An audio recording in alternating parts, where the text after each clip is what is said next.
Oke teman-teman, balik lagi sama gue ya di podcast lo gue, dan di podcast lo gue kali ini gue akan sedikit sharing mengenai hidup berumah, bukan berumah tangga sih, tapi hidup bertetangga ya, kayak bertetangga, iya. Karena gini, apa namanya, gue tuh lihat kan di internet gitu, wih ada berita heboh nih, semua orang pada bahas gitu kan, kayak TNM gitu-gitu pada bahas seputar Ria Ricis yang ditegor tetangganya gara-gara bikin ini apa sih istilahnya, keramaian gitu loh, dengan mengadakan syuting gitu kan di saat-saat seperti ini yang pemerintah itu udah bilang jangan buat keramaian, jangan ayo social distance gitu kan, sekarang udah physical distance gitu. Nah, jadi gue tuh pernah merasakan hal yang serupa gitu. Tapi bukan karena corona gitu, bukan karena social distancing atau physical distancing, tapi karena mobil gitu. Jadi gini guys, jadi gue itu kan gue tinggal berdua sama Arfan, sama kembaran gue, saudara kembar gue. Kita berdua itu punya mobil masing-masing, alhamdulillah, alhamdulillah punya rezeki, terus punya mobil, bisa beli mobil masing-masing gitu, seorang satu. Sehingga kita itu kalau misalnya mau parkir tuh harus ada yang masuk dulu atau ada yang gimana dulu, harus gantian gitu. Misalnya, Van, gue mau masukin mobil gue nih ke garasi, berarti Arvan harus ngeluarin mobilnya dari garasi kan, kayak gitulah perumpamannya, atau singkatnya kayak gitu. Nah, lalu apa namanya, suatu ketika tuh jam 8 malaman ya, tahun 2018 kalau nggak salah. Itu gue itu apa namanya, baru pulang dari kampus. Habis itu gue bilang ke Arfan kan, telepon Arfan gitu, Van mobil lu di luar ya gitu, gue mau masuk nih gitu kan. Jadi mobil Arfan itu di luar garasi, tapi di dalam gerbang gitu loh, di dalam pagar gitu loh, jadi masih di rumah gue mobilnya Arfan itu. Nah, akhirnya yaudah gue turun, si Arfan turun, terus muter kan, muter lewatin rumah tetangga gue tuh, muter lewatin rumah tetangga gue, karena memang ya kalau dia atret langsung muter gitu susah gitu, karena kan sempit gitu kan. Nah, kebetulan tetangga gue lagi nongkrong di luar, terus mobilnya yang amat mewah itu, yang tidak berbanding lurus dengan rumahnya yang bisa dibilang agak sedikit kurang, itu lagi parkir di luar gitu. Nah, memang gue perhatiin nih tetangga gue ini kayaknya sayang banget sama mobilnya gitu. Berkali-kali dia keluar cuman buat liatin mobil dan lain-lain sebagainya. Gue asumsikan ya tetangga gue ini pencinta mobil lah gitu. Nah, lalu Arvan ini ya wajar aja gitu, ngegasnya wajar. Ya mungkin belum ngegas, namanya mobil Matic kan dilepas dikit udah pasti jalan kan. Nah, itu jalannya seperti itu gitu, kayak mobil Matic, remnya dilepas ya udah di D ya, di posisi di persneling tuh di D, ya udah dia jalan gitu ya, pelan lah, pelan gitu. Terus habis itu gua masukin mobil ke garasi, ke dalam. Si Arfan masukin mobil ke luar gitu, ke luar garasi, tapi di dalam pagar ya, sekali lagi di dalam pagar, berarti masih di rumah gua kan. Nah, terus tetangga gua tuh dateng nih gitu, Mas itu tolong dong, langsung ngomong gitu kan, kalau misalnya lewat situ, depan situ jangan kenceng-kenceng gitu, karena banyak alasannya dia, karena banyak anak kecil yang lewat yang suka main gitu. Nah, pertama udah pasti Arfan ini gue lihat ya, dan gue bisa pastikan tidak kenceng gitu ya. Dengan rumusan apapun gak ada yang menyatakan Arfan kenceng gitu ya lewat situ. Tapi terus ada yang bilang begitu kan. Nah, gue udah curiga nih, jangan-jangan nih dia takut mobilnya baret gara-gara Arfan lewat depan situ. Jadi dia bilang kayak gitu dengan keinginan ya, dengan harapan kita setelah ditegur seperti itu ngedown, terus besok-besok gak mau lewat situ lagi, gak mau lewat sampingnya dia gitu. Jadi mobil dia aman. Nah, ini kan yang tai. Lu nggak punya lahan parkir, punya mobil mewah, tapi rumah lu kecil, kan aneh men gitu loh. Ibaratnya gini, ketika lu apa namanya baru bisa membiayai perawatan mobil Avanza, tapi lu udah punya mobil Alphard, itu adalah suatu kesalahan yang besar kayak gitu kan ya. eh Kayak banyak nih teman gue nih yang nanya, lu kenapa nggak beli Mercy aja sih Vin, lu kenapa nggak beli BMW aja sih Vin, lu kenapa beli Honda. Jawaban gue simple, gue beli tuh mobil karena gue udah bisa beli tuh mobil 2 kali. Dalam artian perawatannya udah pasti bisa, udah pasti bisa. Kenapa gue bisa bilang pasti? Karena gue udah nyiapin dananya. Karena ketika gue beli itu mobil, gue punya uang yang dimana gue bisa beli mobil itu 2 gitu. Nah, uang yang sisanya setelah gue beli mobil itu udah pasti bisa buat perawatan selama setahun ke depan bahkan kayak gitu kan. Nah, lalu guys, apa namanya, kalau lu tidak seperti itu, apa namanya, pemikirannya, lu udah yang penting bisa kredit lah gitu, yang penting lu bisa belilah gitu, tapi nggak tahu deh ke depannya ya kan, parkirannya belum punya atau gimana.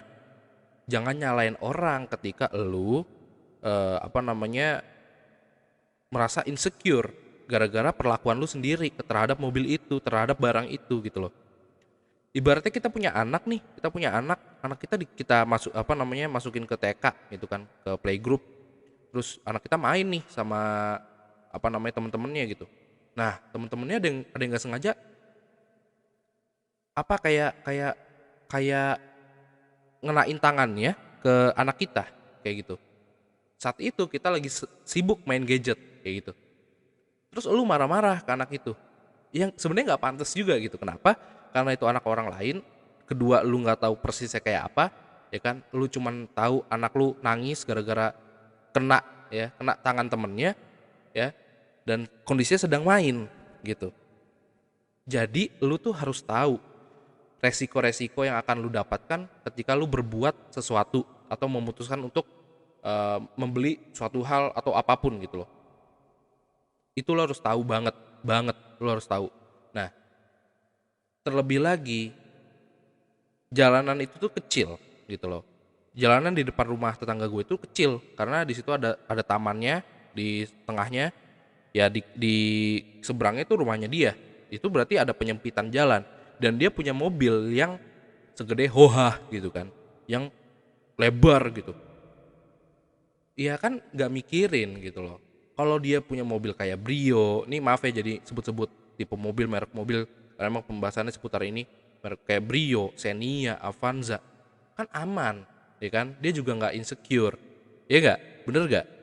Ya pantas aja dia insecure karena dia beli mobil yang sebenarnya gue bisa asumsikan dia sendiri belum siap untuk memiliki mobil itu, gitu loh. Itu yang akhirnya menjadi hal yang sangat-sangat luar biasa. Kita bilangnya apaan sih? Gue tatap-tatapan berdua sama Arfan. Tetangga kita kenapa sih? Kayak what's wrong with him gitu loh. Aneh kayak bener aneh dah gitu loh. Jadi ya itulah guys. Jadi semoga dari sharing cerita gue kali ini kalian bisa ngerti ya, maksudnya gue, tujuannya gue ngomong gini itu bukan menjelekan tetangga gue, enggak gitu loh. Tapi untuk menyadarkan kita semua loh, tanpa terkecuali gue juga gitu loh, untuk personal reminder juga ke gue gitu kan. Ayo kalau lu misalnya mau beli barang apa, inget lu bisa apa namanya, menanggung ke depannya enggak, lu bisa ngurusin ke depannya enggak gitu. Karena mindset teman-teman kita semua ini ya, warga atau rakyat Indonesia itu masih banyak yang seperti ini. Wah, gue udah punya uang segini nih, gue udah bisa nih beli yang begitu gitu kan. Banyak banget tuh guys, apalagi dulu waktu gue masih aktif apa namanya, main motor ya, banyak banget yang apa namanya, gue lihat wah gila, moge baru gitu kan, ada yang beli moge baru nih, baru keluar dibeli segala macem. Sebenarnya kerja apa sih gitu kan, pas gue teliti lagi, wah gaji orang tuanya nggak segede gaji orang tua gue gitu, dia sendiri belum kerja gitu kan. Terus kenapa dia bisa berani beli itu ya? Nah, dari situ gitu loh. Itulah yang membuat akhirnya gue tersadar gitu loh, bahwa banyak orang nih yang terlihatnya kaya gitu loh, terlihatnya mapan gitu, terlihatnya tuh wah itu bisa jadi bahan cuci mata lah buat orang kita yang misalnya nggak punya barang tersebut atau gimana. Cuman sebenarnya yang ada di balik itu wah kacau gitu loh. Sebenarnya ya tunggakannya di mana-mana, itu di mana-mana. Ya, terus melibatkan polemik seperti yang waktu itu pernah kejadian ke gua gitu loh. Akhirnya gak enak juga sama tetangga kan sebenarnya kan kalau seperti itu gitu loh. Demi kita nggak merasa insecure lagi, menaruh mobil mewah di pinggir jalan seperti itu, kita harus ngajak berantem tetangga kita dulu gitu kan. Ya itu kan suatu hal yang nggak banget lah, apalagi kalau lu misalnya udah dewasa gitu. Gitu guys, apalagi nih khusus buat kalian juga nih yang baru nerima gaji kayak gitu-gitu ya, kayak udah kerja nih gaji kalian, wah gue udah dapet gaji misalnya katakanlah 10 juta, wah gue udah dapet gaji 30 juta, amin gitu ya. Terus kalian bisa, wah iPhone keluar baru langsung beli segala macem, gitu. Padahal lu nggak perlu amat, HP HP lama lu masih oke, masih bagus, bisa dipakai. Lu tapi demi gengsi lu ngejar banget kayak gitu-gitu, dengan alasan kita harus menghibur diri sendiri men gitu loh. Kita udah kerja selama ini berat banget gini-gini. Percaya deh, kerjaan lu sekarang tuh nggak bakal seberat kerjaan bokap nyokap lu dulu, apalagi dibarengin ngurusin elu gitu kan. Nggak bakal gitu, nggak bakal, santai aja gitu. Lu bilang menghibur diri banyak men, cara menghibur diri, liburan itu lebih oke lagi. Lu membeli waktu, bukan hanya membeli sesuatu hal gitu kan. Liburan lu dapet experience juga, jauh lebih banyak daripada lu cuman beli barang. Beli HP lu dapat experience sama-sama aja sebenarnya gitu, cuman dapat experience, wih ketemu temen lu nih, wih gila lu HP-nya baru gitu, padahal lu nggak tahu aja di dalamnya temen lu pada bilang apa gitu kan, kayak norak banget ya, HP baru aja udah langsung dibeli, childish lu gitu kan. Di dalam tuh, cuman di luar kan nggak mungkin, apalagi cewek-cewek gitu kan. Gue ngerti banget, gue ngerti gitu. Misalnya cowok-cowok beli jam baru, wah gila, gaji baru naik 15 juta langsung, ya kan. Ngumpulin duit, ya kan, beli Rolex, setengah setengah tabungan kepake gitu kan, lu flexing gitu ke teman-teman lu, wih gila Rolex gitu. Padahal gak tahu teman-teman lu di dalam hatinya bilang apa, ih itu mah paling punya bokapnya, atau enggak itu mah dikasih bokapnya, dikasih nyokapnya, hasil bokap, hasil nyokap, kan gak enak gitu kan. Jadi ya santai bos, santai dulu gitu, santai. Lu tuh ada di stage itu ya udah ikutin aja gitu bro, jangan terus dijor-jorin gitu, ya kan. Baru naik jabatan nih, ya kan, gaji lu udah misalnya 30 ke atas gitu, beli moge banyak-banyak, pamer ke teman-teman lu sekantor dengan bilang ayo riding yuk gitu, gue baru punya ini nih guys. Ntar dicurigain sama temen lu, ya kan, tuh duit dari mana, ya kan gak enak. Flexing flexing dituduh korupsi kan gak enak gitu bro. Hati-hati gitu loh, hati-hati teman-teman ya.